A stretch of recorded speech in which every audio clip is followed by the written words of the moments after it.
Understanding metro line, a journey in public transport. Hello, everyone. Welcome to our English learning series.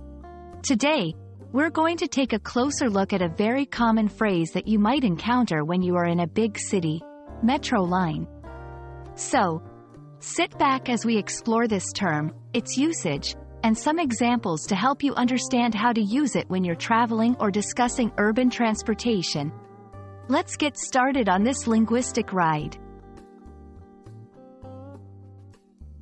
Before we dive into the phrase, metro line, let's clarify what we mean by metro. A metro is a type of high-capacity public transport found in urban areas. It is known for its ability to transport a large number of passengers quickly and efficiently. Metros are also known as subways, undergrounds, or city trains in different parts of the world. They run on dedicated tracks and usually operate underground in city centers. Now, let's break down the phrase, metro line. A line in this context refers to a specific route or path that the metro train takes. Just like a line on a piece of paper, a metro line connects multiple points, or in this case, stations. It is a set route that the train follows regularly. Each metro line is often identified by a number or a color for easy reference. To help you understand better, let's see how metro line is used in everyday conversation.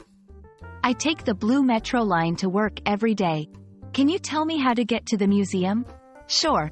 Take the red metro line and get off at the city center station. The green metro line is the fastest way to cross the city during rush hour.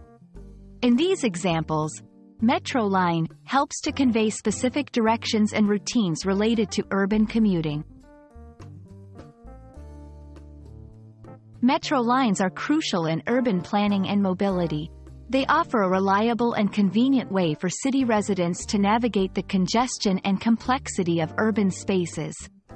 Understanding how to use and talk about metro lines is important for daily life in big cities, as well as for travelers who need to find their way around. I hope this explanation clarifies what metro line means and how you can use it when discussing transportation in an English-speaking city. Remember, learning phrases like this not only helps you travel with ease but also improves your practical English vocabulary. Thank you for watching, and I hope you'll catch the right metro line to your next English adventure. See you in the next video.